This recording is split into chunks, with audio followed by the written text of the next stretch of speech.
그는 실로 우리의 질부를 지고 우리의 슬픔을 당하였거늘 우리는 생각하기를 그는 징벌을 받아 하나님께 맞으며 고난을 당한다 하였노라. 그가 찔림은 우리의 허물 때문이요 그가 상함은 우리의 죄악 때문이라. 그가 징계를 받음으로 우리는 평화를 누리고 그가 채찍에 맞음으로 우리는 나음을 받았도다. 아멘. 아멘. 내가 누구인가를 알려면 또 어떻게 사는 것이 성공적인 인생을 사는 것인가라고 하는 그 인생의 방향성을 알려면 먼저 우리가 해야 될 것이 있는데 그것이 무엇이냐? 바로 하나님은 누구신가라고 하는 것을 명확하게 이해하는 겁니다. 그래서 여러 번 말씀드린 것처럼 고대 철학의 가장 중요한 관심은 만물의 근원이 무엇이냐였습니다. 우리 고등학교 윤리 시간에 다 이거 배웠는데요. 그래서 만물이 무엇으로부터 시작됐는가? 만물의 근본이 무엇인가? 궁극적인 제일 원인자가 무엇인가라고 하는 것에 대한 고민이 고대 철학의 고민이었습니다. 어떤 철학자들은 물이라고도 이야기했고 어떤 철학자들은 불이다라고도 이야기했지만 그 물과 불은 어디서부터 왔느냐라는 질문에는 답을 할 수가 없었습니다. 이 만물의 근원에 대한 답을 찾다가 결국 사람들은 그 유신론에 다다르게 되지요. 그래서 만물의 근원이신 창조주이신 하나님, 그분은 누구이신가? 하나님이 누구인가를 아는 것이 왜 중요하냐 하면 말씀드린 것처럼 하나님이 누구신가 하는 것을 아는 사람만이 뭘 알아요? 내가 누구인가라고 하는 것을 알기 때문입니다. 내가 누구인가라고 하는 것을 이해해야 어떻게 사는 것이 인생을 성공적으로 사는 것인가, 한 번밖에 못 사는 인생을 어떻게 사는 것인가라고 하는 것을 깨달아 알 수 있기 때문입니다. 하나님은 누구시지요? 이것에 대해서 답하려면 우리는 하나님께서 자신을 알리신 그 기본적인 매뉴얼을 살펴보아야 합니다. 제가 언젠가 결혼식 이 세상에서 제일 안 읽히는 책이 설명서다라고 말씀을 드렸어요. 특별히 우리 여자분들이 가전제품을 사거나 뭐 이래도 절대로 뭐 안 해요? 설명서 안 읽어봐요. 자동차 사고 나서 자동차 설명서 읽어보신 분 계세요? 새 차 사면 못 따라오지요? 두꺼운 책 따라와요. 사용 설명서. 제 지금 그 자동차 앞에 그 수납 공간에도 세 권이 있어요. 하나는 자동차에 대한 것, 하나는 그 오디오에 관한 것, 또 하나는 그 보증서, 이런 게 세 권이 있어요. 아직도 가지고 다니는데 그거 읽어보는 사람 별로 없습니다. 신앙생활하면서도 마찬가지예요. 신앙생활하는 것, 교회 나오고 예배 출석하고 이게 신앙생활이 아니라 신앙생활의 시작은 하나님이 누구신지를 알아가는 겁니다. 하나님이 누구신가? 이것에 대해서 답하려면 그냥 그렇게 남들이 전해준 이야기, 뭐 설교를 통해서 들은 말씀이 아니라 하나님께서 나는 이런 존재야 라고 스스로를 말씀하시고 설명하신 성경을 읽어야 하는 거죠. 제가 드디어 신구약 성경을 이제 한 번 다 읽었습니다. 올해 2달에 한 번씩 이제 아주 올해는 한번 끝을 봐보려고 그래요. 그래 봐야 6번이에요. 1년에 6번. 10년 읽으면 60번. 성경 100번 읽는 게 이렇게 쉬운 일이 아니에요, 사실. 지금은 뭐 목회하고 뭐 여러 가지 때문에 성경을 많이 읽지는 못하지만 지금 2달 동안 성경 한 번 읽느라고 자리에 앉으면 성경 읽는 거예요. 그게 2달 동안 제 삶의 우선순위였어요. 그래서 그것 때문에 뭐 사람을 안 만나든지 안 만나거나 뭐 이런 건 안 했지만 사람을 만날 건 만나고 이런 다 하면서도 시간이 나면 스마트폰 보고 뭐 다른 일 하든지 뭐 텔레비전 보든지 이런 거 좀 절제하고 앉으면 일단 성경을 읽는 겁니다. USB에 성경을 담아서 집에서는 노트북으로, 서재에서는 컴퓨터로, 또 잠깐 시간 나면 뭐 핸드폰으로 이렇게 성경을 읽어요. 성경을 읽으면서 성경의 내용 것 어디에 뭐가 써 있다 이것이 중요한 게 아니라 성경을 읽으면서 우리가 정말로 깨달아야 될 건 뭐라고요? 하나님은 누구신가요? 겉으로 보기는 신앙생활하는 게 다 같아 보여요. 근데 하나님이 누구신지를 명확하게 알고 신앙생활하는 사람과 그저 습관대로 형식적으로 신앙생활하는 사람과 본질적으로 결정적으로 다를 수밖에 없다는 겁니다. 그 하나님은 누구신가라고 하는 것에 대한 질문, 창세기는 뭐라고 이야기하지요? 하나님은 창조주시다라고 이야기를 해요. 그리고 우리는 1월 한 달 내내 하나님은 어떤 분이시라고요? 복 주시는 분이다라고 이야기해요. 그러나 이게 전부가 아니에요. 성경을 창세기부터 요한계시록까지 읽으면 하나님의 또 다른 모습들을 우리는 무수하게 발견하게 됩니다. 무엇을 하든지 하나님이 누구신가를 잊지 않아야 바른 일을 할 수 있고 바른 길로 갈 수 있는 겁니다. 대부분 많은 사람들이 하나님을 이해하지 못해서 자기 열심으로, 자기 노력으로, 자기 수고로 무언가를 하는데 그 끝은 꼭 쓴 열매예요.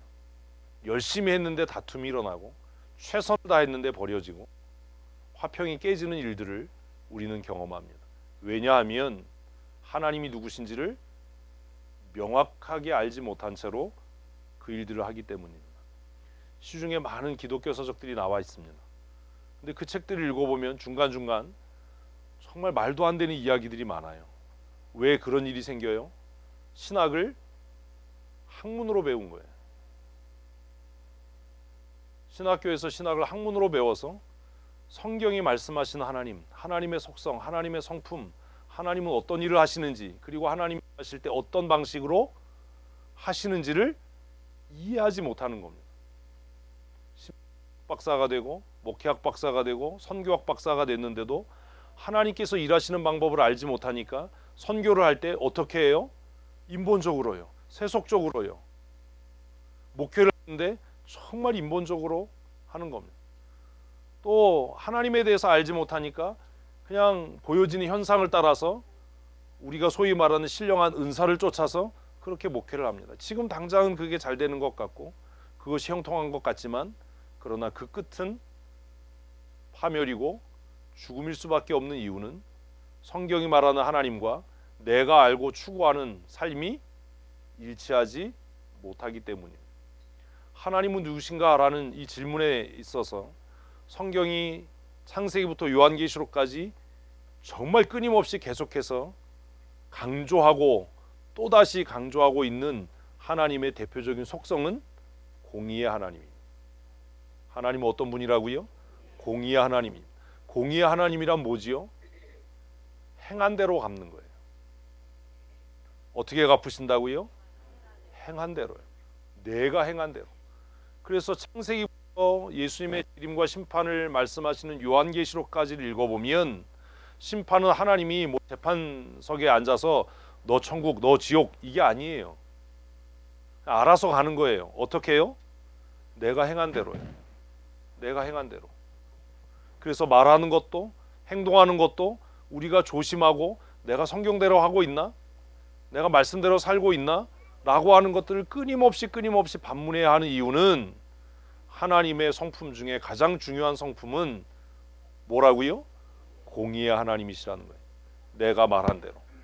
그래서 성경은 너희가 헤아린 그 헤아림으로 너희가 헤아림을 받을 것이고 너희가 정죄한 그 정죄함으로 정죄함을 받을 것이고 우리가 누가복음을 묵상한 것처럼 아무도 보이지 않는 곳에서 은밀하게 한 얘기가 옥상에서 크게 선포될 거고 아무도 듣지 못하도록 한 행동과 보이지 않도록 한 행동들이 모두가 드러나는 날이 올 것이다.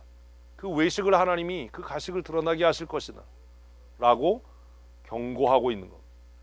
그래서 여러분 누군가가 들어서 안 되는 말이라면 아예 하지 마십시오. 이건 누가 들으면 안 돼. 이런 거라면 아예 마음에도 품지 말아야 합니다. 왜요? 하나님은 우리의 마음의 생각을 아시고 그 은밀한 계획들을 다 아시기 때문입니다. 그런데 그렇게 말하다 보면 오해가 생기기도 하고 또 속상한 사람도 있잖아요. 사람의 마음을 속상하게 하는 게 중요한 일인가? 하나님을 노엽게 하는 게 중요한 일인가? 이건 우리가 결정해야 될 일이에요. 그럼 오해받는 이유가 그거예요.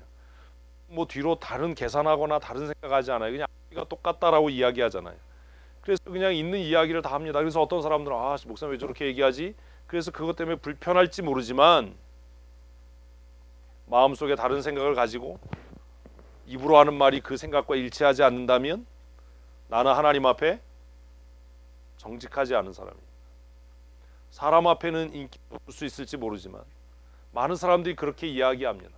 사람과 좋은 관계 맺으려면, 또 총회 정치를 하려면 이 사람한테는 이 소리 해야 되고 저 사람한테는 저 소리해서 적을 만들지 말아야 된다, 이렇게 얘기를 해요. 제가 그랬어요. 저는 그렇게 못한다고. 어제 서재에 있는데 갑자기 뜬금없이 전화가 왔어요. 이번에 뭐 총회에서 아주 많은 일을 하시는 선배 목사님 전화하셨어요. 그래서 웬일로 전화하셨어요? 선배 목사님 전화하시면 제가 심장이 벌렁벌렁 뛰어요. 그랬더니 그냥 뜬금없이 보고 싶어서 전화했대요. 그랬더니 이 목사만 생각하면 행복해진대요. 아, 이 목사님 왜 이러지? 이 선배님이 할 말 있으면 빨리 하시라고. 그랬더니 진짜래요. 저하고 일하는 게 너무 행복하고 즐겁대요. 그리고 주일 잘 보내 그러고 끊었어요. 그 전화 끊고 나서 이게 뭐지? 이게 뭐지? 그 선배 목사님이 그 말씀하시는 거예요. 속과 겉이 똑같은 것 같다. 그래서 이 목사 같은 사람하고 같이 일할 수 있다는 게 너무 기쁘고 즐겁고 행복하다. 앞으로도 계속 그렇게 했으면 좋겠다. 전화 끊고 나서 여러 가지 생각을 했어요. 공의의 하나님을 믿고 산다는 건 어떤 것인가? 어떻게 살아야 되는가? 내가 말한 대로, 내가 생각한 대로 하나님이 나를 거라면 나는 어떻게 살아야 하는가? 하나님은 누구신가? 라는 질문에 대해서 성경은 여러 가지 이야기들을 합니다. 그러나 창세기부터 요한계시록까지 변하지 않고 일괄되게 하는 하나님은 이런 분이시다 라고 하는 그 선명한 선포 중에 하나가 하나님은 공의로우시다. 그래서 하나님의 심판은 공의로우시고 사람을 보이는 또 들리는 은밀한 가운데 행한 모든 것들을 판단하시고 평가하신다라고 말씀한다라는 것. 그렇다면 하나님이 공의의 하나님이라면 그 하나님 앞에 나는 어떤 존재입니까? 공의의 하나님 앞에 나는 어떤 존재입니까? 이게 고민이 돼야 되는 거예요. 우리는 사람들의 마음을 흡족하게 하기 위해서 마음이 없는 소리도 합니다. 공의의 하나님이 나를 감찰하신다라는 생각 안 하고 사람들의 눈을 가리기 위해서 마음에 없는 행동을 하기도 합니다. 심지어 예배를 하면서도 하나님을 예배하는 것이 아니라 누군가에게 경건한 사람, 믿음의 사람으로 인정받기 위해서, 이렇게 표현하면 좀 과할지 모르지만 예배하는 척합니다. 기도하지 않으면서 어떻게 행동해요? 기도하는 척합니다. 기도하면서 그 기도가 응답될 거라는 믿음도 없으면서 사람들의 귀를 즐겁게 하기 위해서 좋은 말 다 갖다가 기도합니다. 그러나 그 기도가 그대로 응답될 거라고 믿지도 않을 뿐만 아니라 그렇게 생각하지도 않습니다. 그러니 자기가 공기도 순서가 되기 전에는 절대로 기도하지 않습니다. 왜요? 내가 기도한 대로 이루어질 거라고 믿지 않거든요. 그렇게 생각하지 않거든요. 그러니 기도할 필요가 없는 거예요. 내가 하나님 앞에 기도한 대로, 내가 고백한 대로, 내가 부르짖은 대로 공의의 하나님이 이루시고 들으시고 성취하실 줄로 믿으십니까? 그렇다면 기도하지요. 내가 기도하면 하나님이 들으실 거예요.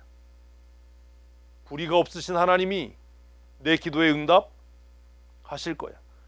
그러나 바리새인들처럼 하나님 앞에, 그 공의의 하나님 앞에가 아니라 사람 앞에 나를 높이고 사람 앞에 인정받기를 원하고 사람 앞에 존중받기를 원해서 기도하는 척, 예배하는 척, 하나님 앞에 귀한 물질을 드리는 척을 한다면 그의 기도는 응답되지 않을 것이고 그의 예배는 연락되지 않을 것이고 그는 여전히 하나님의 나라의 주변인으로 살게 되겠지요.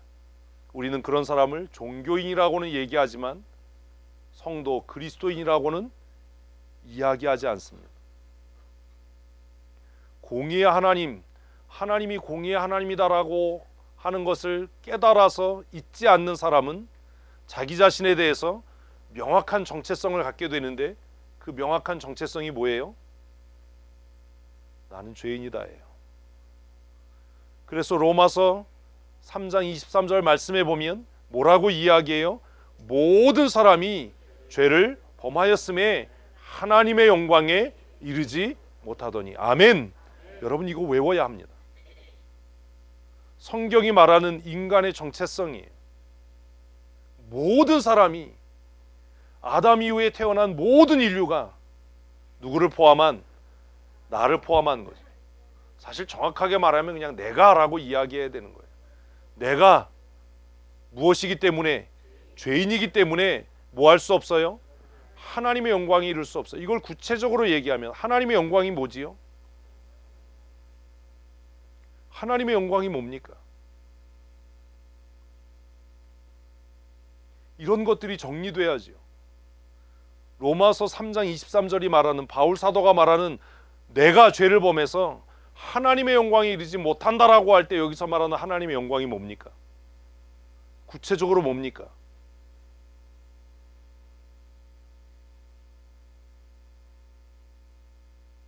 구체적으로 이야기하면 내가 죄인이기 때문에 예배하지 못한다예요. 내가 죄인이기 때문에 기도하지 못한다예요. 내가 죄인이기 때문에 뭐 할 수 없다는 거예요? 찬송할 수 없다는 거예요. 왜 예배가 안 돼요? 여전히 죄 가운데 있기 때문이에요. 왜 기도하는 일이 시시하게 보여요? 아직 이해 안 되세요? 아직 죄 가운데 있기 때문이에요. 죄 가운데 있다는 말은 죄의 속성을 따라 살고 있기 때문이에요. 그러니까 기도하는 일이 어떻게 보여요? 시시해 보여요. 왜요? 어차피 응답이 안 될 거니까. 논리적으로 생각하셔야 돼요. 이런 거죠. 내가 기도하면 창조주이신 하나님이 없는 것을 있는 것 같이 부르시고 새롭게 하신 하나님이 들으실 거다라고 믿으면 기도가 시시한 일입니까? 위대한 일입니까? 뭐 대답이 그래요. 어떤 일이에요? 위대한 일이에요. 얼마나 위대한 일이에요? 모르시죠? 예, 이경원 사님이 지금 말씀하셨어요. 무에서 유를 창조하는 창조 사역이 뭐예요? 기도예요. 무슨 위대한 일이야. 그게 기도예요. 기도는 그런 거예요. 그냥 종교적인 행위가 아니라 하나님께서 공허하고 혼돈하고 무질서한 공간을 향해서 빛이 있으라 라고 말씀하실 때 그 어두움을 한 번에 몰아내는 빛이 존재하게 됐던 것처럼, 오늘 내가 창조주이신 하나님 앞에 기도할 때 새로운 창조의 역사가 일어날 줄로 믿습니다. 이런 믿음이 없는 거예요. 그러니까 기도가 어때 보여요? 시시해 보여요. 그래서 기도하자 그러면 무슨 생각해요? 나가서 열심히 노력해야지, 회의해야지. 기도한다고 그게 되나? 백날 노력해 보십시오. 창조 역사가 일어나나? 병든 자가 그 병에서 치유함을 얻어서 강건케 되는 건 뭐예요? 치료가 아니에요. 성경은 그걸 뭐라고 얘기하는지 아세요? 재창조예요. 회복이에요. 그래서 병들어 있거나 죽어 있거나 다른 게 없는 거예요. 백부장이 와서 예수님 앞에 간구합니다. 뭐라고요? 내 딸이 죽어가고 있습니다. 오셔서 치료해 주십시오.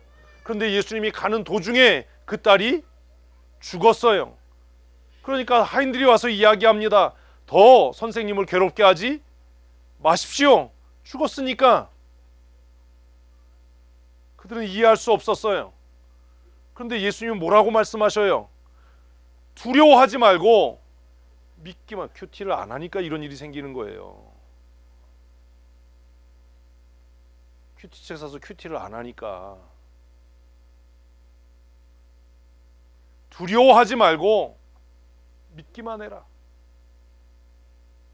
그리고 그 집에 도착했을 때 곡하고 피 불고 소란 피우는 사람들을 향해서 뭐라고요? 아이가 잔다. 그리고 그 아이의 손을 붙잡고 소녀여 일어나라. 이게 뭐예요? 재창조잖아요. 기도는 그런 능력이 있는 줄로 믿습니다. 그래서 기도해야 되는 거예요. 아무리 잔꾀를 내고 아무리 궁리한다고 해서 뭐가 새로워지는 건 없어요. 뭐만이? 기도만이. 예수님의 제자들이 귀신 들려 쓰러지는 아이를 어떻게 하지 못하고 절절맬 때 예수님께서 오셔서 그들에게 뭐라고요? 기도 외에는 이런 능력이 나타나지 못한다. 아멘. 그래서 기도하는 거예요. 내 자신이 죄인이라는 것, 하나님이 창조주시라는 것, 그것을 깨닫지 못하면 기도하지 않는다고요. 예배가 시시하다고요. 내가 죄를 범했을 때 나는 예배할 수 없는 사람이고 기도할 수 없는 사람이고 하나님을 향해 찬송할 수 없는 사람이고 하나님을 향해 아빠 아버지라고 부르짖을 수 없는 사람이었던 거예요. 그걸 바울 사도는 모든 사람이 죄를 범하였음에 하나님의 영광에 이르지 못한다. 하나님께 나아가지 못한다. 예배를 통해 하나님께 나아가지 못하고 기도를 통해 하나님께 나아가지 못하고 찬송으로 하나님을 영화롭게 할 수 없다라고 선포한 겁니다. 왜 예배가 안 됩니까? 왜 찬송이 안 됩니까? 왜 기도가 우습습니까?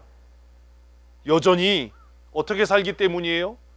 죄 가운데 살기 때문이에요. 죄의 습성을 따라 살기 때문이에요. 그러니까 기도하자 그러면 그게 무슨 효과가 있을까? 회의를 하고 대책을 세워야지 기도한다고 해서 무슨 일이 일어날 수 있을까? 풍랑이는 바다 한가운데서 뭐 해야지요? 열심히 노져야지요. 기도한다고 무슨 일이 일어나겠어요? 그게 제자들의 생각이었어요. 그래서 그들은 모든 지식, 모든 경험을 동원해서 노를 저었어요. 됩니까? 안 됩니다. 그래서 결국 뭐라고 이야기합니까? 주님, 우리가 죽게 된 것을 왜 돌아보지 않으십니까? 예수님께서 뭐라고요? 너희의 믿음이 어디 있느냐? 믿음이 적은 자들아. 벳세다 광야에서 복음서에 누가복음에 기록된 말씀만 이야기하려고 해도 한도 끝도 없잖아요. 왜 예수님은 한적한 곳에 가셔서 기도하셨습니까? 왜 예수님은 피곤한 일과를 마치고 밤새도록 밤이 늦도록 이른 새벽에 왜 기도하셨습니까? 기도는 능력인 줄로 믿습니다. 기도해야 돼요. 기도하지 않으면 하나님의 계획을 알 수 없어요.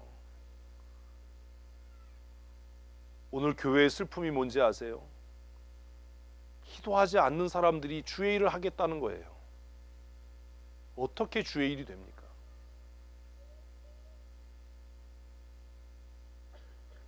기도를 등한히 하고 예배를 가벼이 여기고 말씀 묵상을 게을리 하는 사람들이 어떻게 주의 뜻을 알아서 주의 일을 합니까?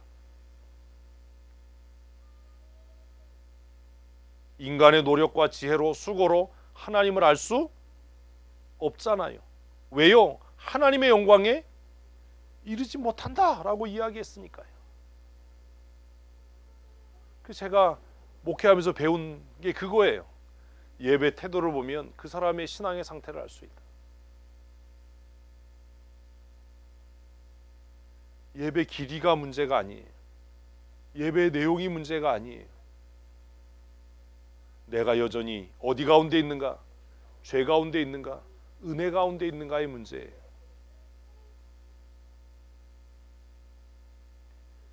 공의의 하나님 앞에 서면 우리는 다 죄인입니다. 예배할 수 없는 죄인, 기도할 수 없는 죄인, 찬송할 수 없는 죄인입니다. 교회에 나오면서도 여전히 죄 가운데 살아가고 죄와 짝하여 살아가는 사람들이 그래서 외식과 가식으로 살아갈 수밖에 없는 이유가 여기에 있는 겁니다. 외형적으로는 예배자인 것 같고 외형적으로는 찬양 인도자인 것 같은데 그가 여전히 어디 가운데 거함으로?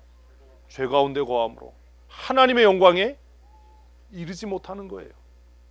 그래서 제가 늘 농담처럼 얘기하는 5절까지 있는 찬송 한 번 더 합시다 그러면 승질 나는 거예요. 예수 하나님의 공이 길잖아요. 한 번 더 합시다 그러면 한숨이 나오는 거예요. 아씨, 왜 또 한 번 더 해?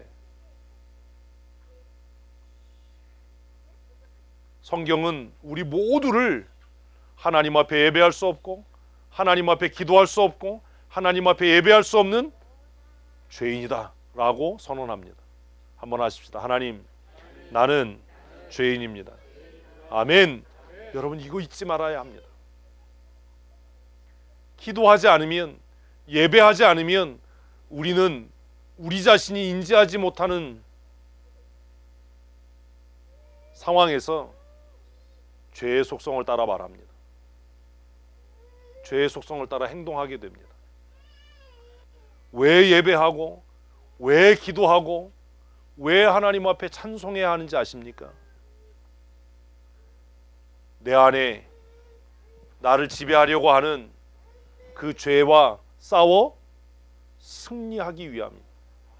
영적인 싸움은 우리 밖에서 일어나는 게 아니에요. 뭐 신천지와 싸우고 구원파와 싸우고 그게 우리가 싸우는 영적인 싸움이 아니라 내 안에 나를 지배하고 다스리려는 너무나 자연스러운 너무나 편안한 뭐요? 죄의 속성, 그것과 싸우는 거예요. 쉽지 않은 일이에요. 정말 부단하게 노력하는 일이에요. 목사가 되고 30년이 지났는데도 성경 읽고 큐티하는 일은 자연스러운 일이 아니에요. 힘든 일이에요. 기를 쓰고 하는 거예요. 노력하지 않으면 안 되는 거예요. 왜요? 쉬고 싶고요. 눕고 싶고요. 사람 만나서 이야기하고 싶고요. 놀러 다니고 싶고요. 그게 쉬운 일이냐? 그런 마음이 들 때마다 제가 스스로에게 이야기해요. 힘내라. 넌 지금 뭐 하고 있다? 내 안에 죄와 싸우고 있다. 내가 누구인지 잊지 말아야 합니다. 그러면 죄인의 결말, 죄의 끝은 뭐예요? 죽음이에요. 죽음. 성경은 여러 곳에서 창세기부터 시작해서 요한계시록까지 죄의 결말은 뭐라고요? 로마서 6장 23절 시작. 죄의 싹은 사망이에요. 죽음이에요. 사단은 이렇게 역사해요. 목사가 기도하지 않게 하고 성경 보지 않게 하고 장로가 기도하지 않고 예배하지 않고 말씀 묵상하지 않게 해서 그를 통해서 그의 가정과 그의 교회가 어디에 이르도록? 사망에 이르도록. 잘 되는 것 같아 보이지요? 목사가 기도하지 않을 때, 장로가 예배하지 않을 때, 장로가 깨어 기도하지 않고 말씀을 묵상하지 않을 때 어디로 가요? 죽음에 이르러요. 우리는 이걸 중요하게 생각하지 않아요. 우리가 어디로 가고 있는가? 우리는 무엇을 하고 있는가? 예수님 시대에 제일 열심히 있었던 사람들이 누구지요? 바리새인들이에요. 뭐 했지요? 예수 십자가에 못 박았어요. 예수님 제자 중에 제일 열심히 있었던 사람 누구죠? 가룟 유다예요. 예? 뭐 했어요? 예수님 팔아먹었어요. 왜지요? 예수님이 그렇게 열심히 따라다녔던 내가 주를 위하여 목숨이라도 내놓겠습니다라고 침튀게 얘기했던 베드로 뭐 했지요? 팔아먹었어요. 저주했어요. 예수님이 경고하셨어요. 뭐라고요? 시험에 들지 않게 깨어 있어 기도해라. 사단이 우리의 삶, 우리의 가정, 우리의 교회를 사망에 이르게 하는 가장 단순하고 간단하고 가장 선명한 방법은 교회 지도자들이 뭐하지 않도록, 예배하지 않도록, 기도하지 않도록, 말씀을 묵상하지 않도록 하는 겁니다.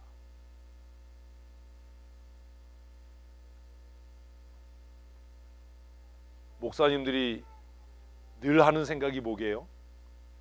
두 가지예요. 뭔지 아세요? 바빠와 피곤해.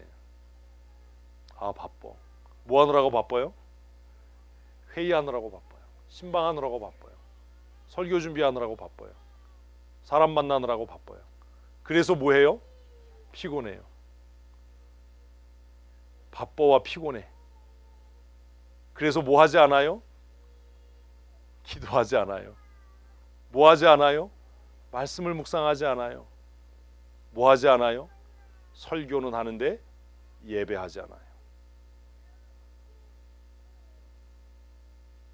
예배 순서자인데 예배하지 않아요. 야, 이거 슬픈 일이잖아요. 무서운 일이잖아요.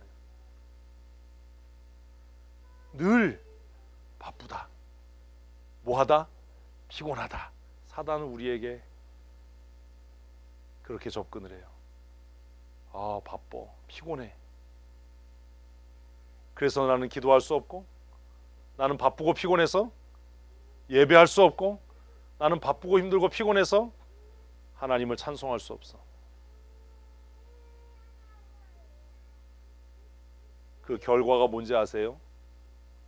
죽음이에요. 죽음. 죄의 결말은 잘 되는 것 같아 보이는데 어디에 이른다고요? 죽음에 이르러요. 아버지가 깨어있어 기도하지 않을 때 그 가정은 죽음에 이르게 될 겁니다. 그래서 성경은 뭐라고 이야기하지요? 자녀들을 위해서 기도하고, 생명을 함께 나누는 아내를 위해서 기도하고, 내 자신을 위해 기도하라고 이야기합니다. 그게 아버지의 아버지됨입니다. 자녀를 위해 염려는 하는데 뭐 하지 않아요? 기도하지 않아요.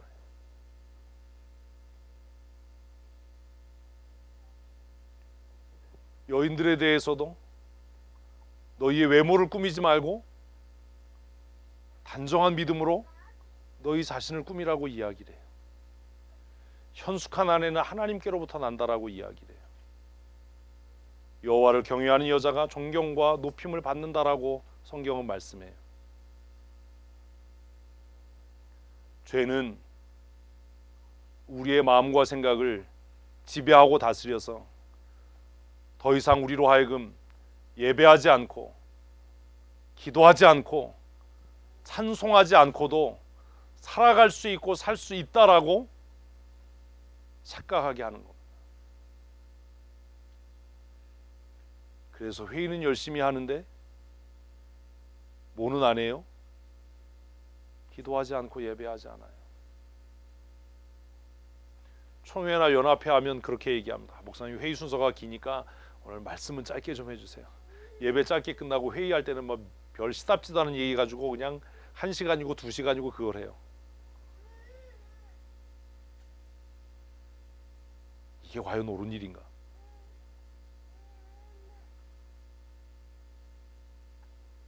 여러분, 잊지 마십시오. 죄의 끝은 뭐예요? 죽음이에요. 지금은 잘 되는 것 같지요. 내가 탁월한 것 같지요. 내가 훌륭한 것 같지요. 내가 기도하지 않을 때, 내가 깨어 예배하지 않을 때, 내가 소리 높여 하나님을 찬양하지 않을 때, 내 삶과 내 가정과 내가 속해 있는 교회가 결국 어떻게 될 거라고요? 죽음에 이르게 될 거예요. 사람 많이 모이는 게 중요한 게 아니라고 저는 생각해요.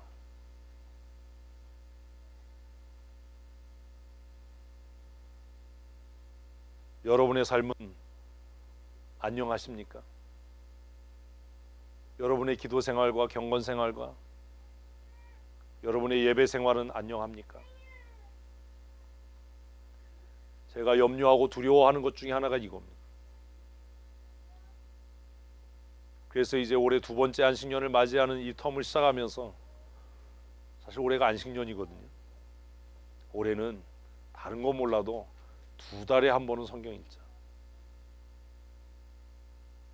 올해는 다른 건 몰라도 정말 하나님 앞에 열심으로 기도해보자. 내가 최선을 다해서 예배해보자. 그래야 우선적으로 내가 살 수 있고, 내가 살아야 뭐가 살아요? 가정이, 교회가, 국가가 살 수 있으니까.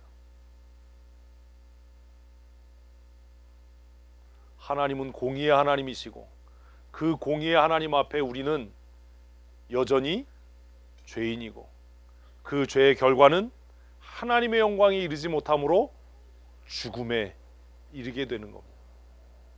그러나 하나님께서 그 택하신 백성을 사랑하시고 하나님의 공의를 충족시키시기 위해서 우리가 할 수 없는 그 놀라운 구원의 은혜와 역사를 이루신 줄로 믿으십시오.